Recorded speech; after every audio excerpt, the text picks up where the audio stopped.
સમગ્ર શિક્ષા અભિયાનના તમામ શિક્ષક ભાઈ બહેનોને હું મહેન્દ્ર જગડ આ વિડિયો ક્લિપમાં આવકારું છું.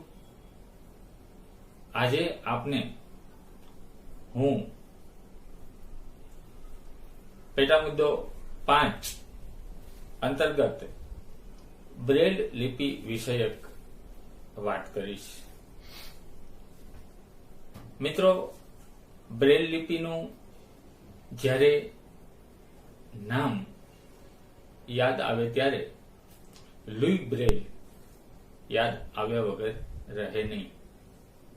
કારણ કે જેમને લિપિની શોધ કરી છે એમની અટક સાથે આપણે આ બ્રેલ લિપિનો ઉપયોગ કરી રહ્યા છીએ. લુઈ બ્રેલ એ પણ પ્રજ્ઞાચક્ષુ વ્યક્તિ હતા. આપણે સૌ જાણીએ છીએ કે બ્રેલ લિપિના ઉપયોગ થકી વિશ્વના અંધ ભાઈ બહેનો આજે સામાન્ય વ્યક્તિની માફક સ્વાવલંબી બન્યા છે. તેનો મુખ્ય કારણ, અને જો એનો યશ આપવો હોય તો એ લુઈ બ્રેલને આપી શકાય. કારણ કે આ સ્પર્શીય લિપિના માધ્યમ થકી દેશ વિદેશના પ્રજ્ઞાચક્ષુ ભાઈ બહેનો ઉચ્ચ કક્ષા સુધી પહોંચી અને પોતાનું યોગદાન આપી રહ્યા છે.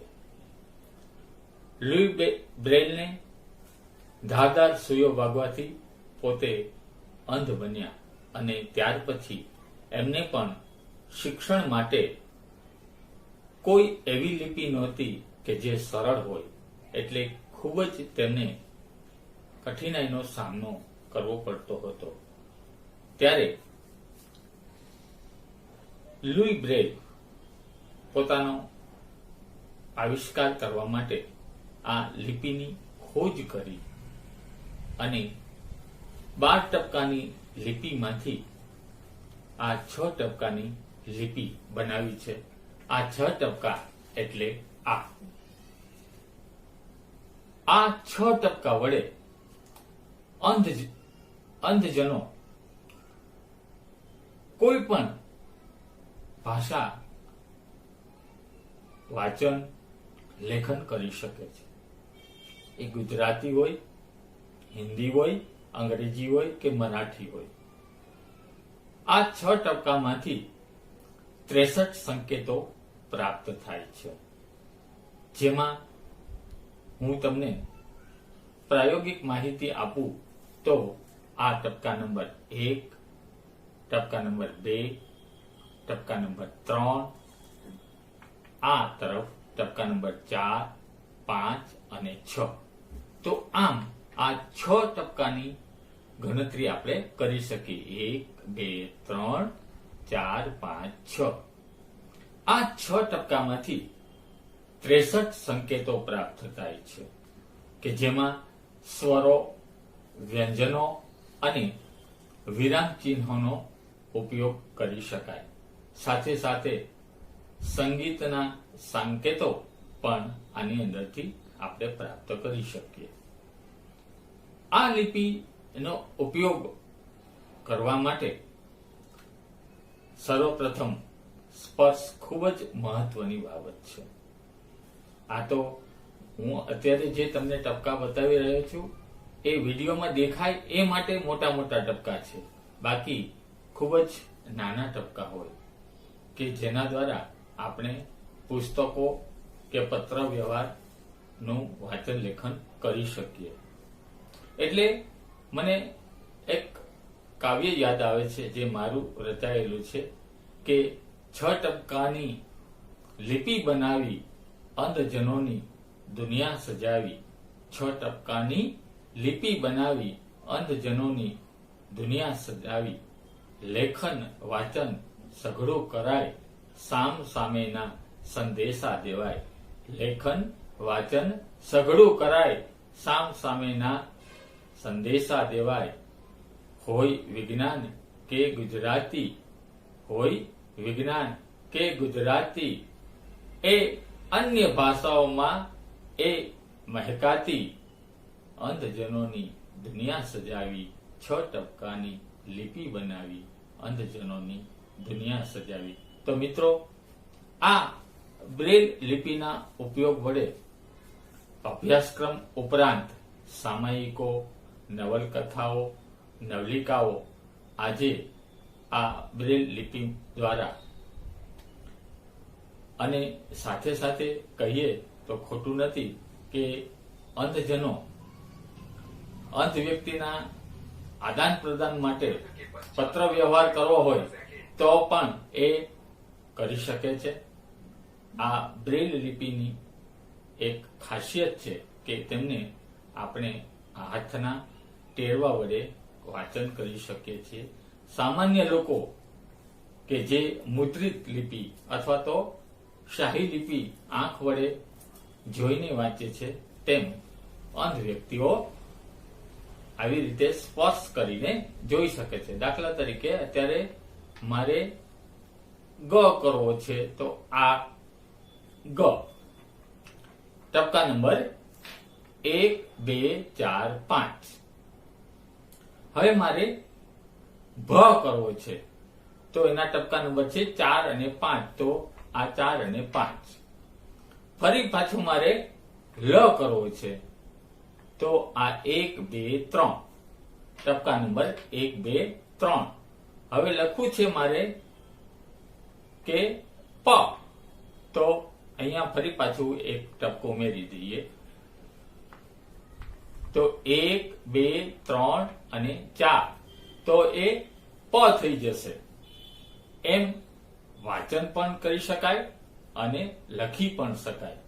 બ્રેલ ચીપપાટી વડે જ્યારે આપણે લખીએ છીએ ત્યારે બ્રેલ લિપિ હંમેશા જમણી તરફથી ડાબી તરફ લખવી પડે છે, કારણ કે એ બ્રેલ ચીપપાટીમાં આપણે નીચે તે લિપિ લખાય છે, એટલે આપણે પલટાવી અને ફરી પાછું ડાબીથી જમણી તરફ વાંચી શકીએ. લેખન કાર્ય માટે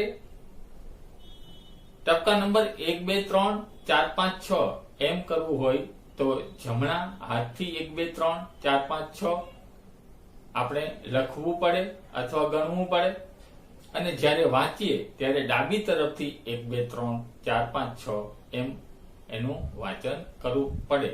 દાખલા તરીકે મારે અત્યારે આ જ પ લખવો હોય તો મારે ટપકા નંબર આવી રીતે કરવા પડશે કે 1, 2, 3 અને આ 4 એવી રીતે લખવું પડશે. તો પલટાવીશ તો એ પ થશે, એટલે કે આમ પ ફરી પાછો થઈ જાય. આ બ્રેલ લિપિ ના 63 સંકેતો દ્વારા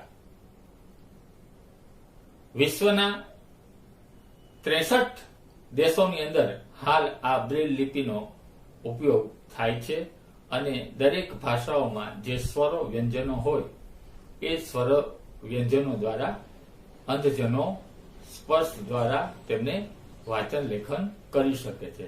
એટલે અક્ષરની ચોક્કસ ગણતરી છે, એટલે અંધજનો હાથના સ્પર્શ વડે જે કંઈ ટપકા નંબર હોય એનો સ્પર્શ થાય એટલે અક્ષર, શબ્દ, વાક્ય કે પેરેગ્રાફ વાંચે છે. સાથે સાથે મિત્રો મારે એ કહેવું જરૂરી છે કે બ્રેલ લિપિ જ્યારથી અમલમાં આવી છે ત્યારથી અંધજનોના જીવનના વિકાસનો માર્ગ ખૂબ જ મોકળો બન્યો છે. આપ સૌ જાણતા હશો કે આજે આ લિપિ દ્વારા આપણે અંધ બાળકને જ્યારે અભ્યાસ કરાવીએ છીએ ત્યારે સામાન્ય બાળકની માફક એ વાંચન લેખન કરી શકે છે.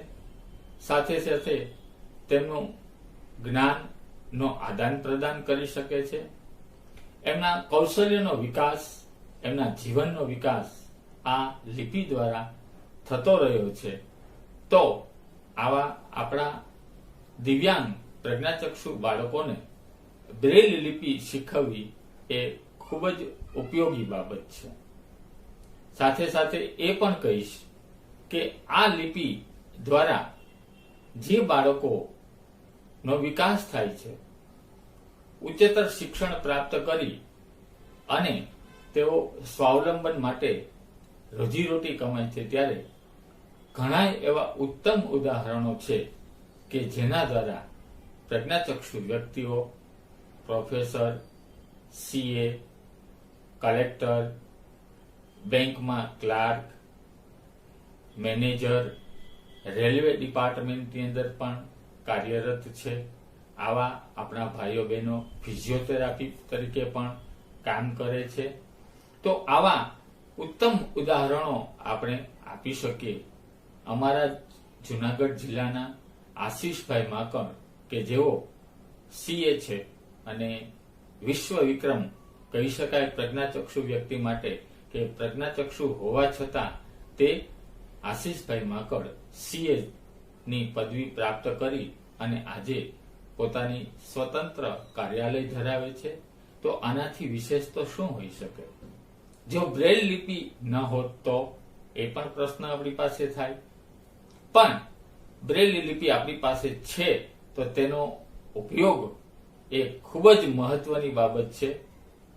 મારા જેવા પ્રજ્ઞાચક્ષુ વ્યક્તિને તો કહેવાનું મન થાય જ કે બ્રેલ લિપિ અંધ બાળકને જ્યારે આપણે શીખવીએ ત્યારે એની આપણે સામે નહીં બેસીએ, બાજુમાં બેસીશું અને એની ટપકાની ગણતરી એને સર્વપ્રથમ આપણે આવી રીતે ચેસ બોર્ડની અંદર જો હું માનું છું કે 6 ટપકાની ગણતરી કરાવીએ અને પછી આપણે એને ચીક પાટી દ્વારા બ્રેલનું વાંચન લેખન કરાવીએ તો વધુ એમને કારગર નીવડશે. કારણ કે આ 6 ટપકાની ગણતરી એ અંધ વ્યક્તિ માટે ખૂબ જ મહત્વની બાબત છે કે એની ગણતરી કેવી રીતે સ્વર વ્યંજન કરો તો એમને એ ખબર પડે. બીજી વાત કે આ લિપિ જ્યારે આપણે શીખવીએ ત્યારે અંધ બાળકને સ્પર્શ કરવા માટે પણ એને થોડો આરામ આપવો પડે. કારણ કે સ્પર્શ તરત જ આવતો નથી. ત્યારે એમને આપણે એવા વસ્તુઓની ઓળખ કરાવીએ કે જેના દ્વારા એ પોતાનો સ્પર્શ કરી શકે. જેમ કે સર્વપ્રથમ આપણે એને ગોળ દડો આપી શકીએ, રૂપિયાની ચરણી સિક્કો આપી શકીએ, મોતી આપી શકીએ, નાની નાની ટપકાવાળી બીજી કેટલી એવી વસ્તુઓ છે કે દાખલા તરીકે ઘરવોગી વસ્તુમાં દાખલા તરીકે આપણે લઈએ કે કોલગેટ ટૂથપેસ્ટનું ઢાંકણું છે, એને તમે આપો તો એની અંદર પણ એક ટપકું રહેલું હોય છે. તો આવી બાબતોથી જો આપણે એમની શરૂઆત કરીએ એના પ્રારંભિક તબક્કાથી તો એ બ્રેલ લિપિની અંદર ખૂબ જ સુંદર પરિણામ આપી શકે. વાત થઈ વાંચન અને લેખનની. સાથે સાથે એમને પુસ્તકોનું વાંચન કરવા માટે હવે તો ગુજરાતીના અભ્યાસક્રમની અંદર આ રૂપાંતરિત થયેલી છે. સાથે સાથે અંગ્રેજી અભ્યાસક્રમ જેમની વિષયવાર પ્રાપ્ત થાય છે તેમાં પણ એ ઝડપથી વાંચી શકે તે માટે પણ હવે તો ટૂંકાણોનો ઉપયોગ થાય છે.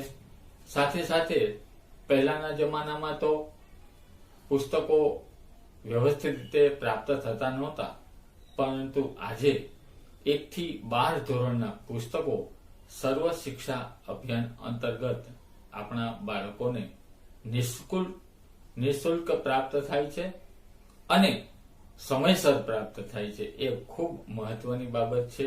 એટલે આશા રાખું કે આવા લિપિનો ઉપયોગ કરી અને અંધ બાળકના જીવનના વિકાસની અંદર આપણે સૌ તેમના પ્રગતિના માર્ગમાં એક મધ્યસ્થી બની અને કામ કરીશું તો માનું છું ચોક્કસ અંધજનોના વિકાસમાં આપણે કામ કર્યું.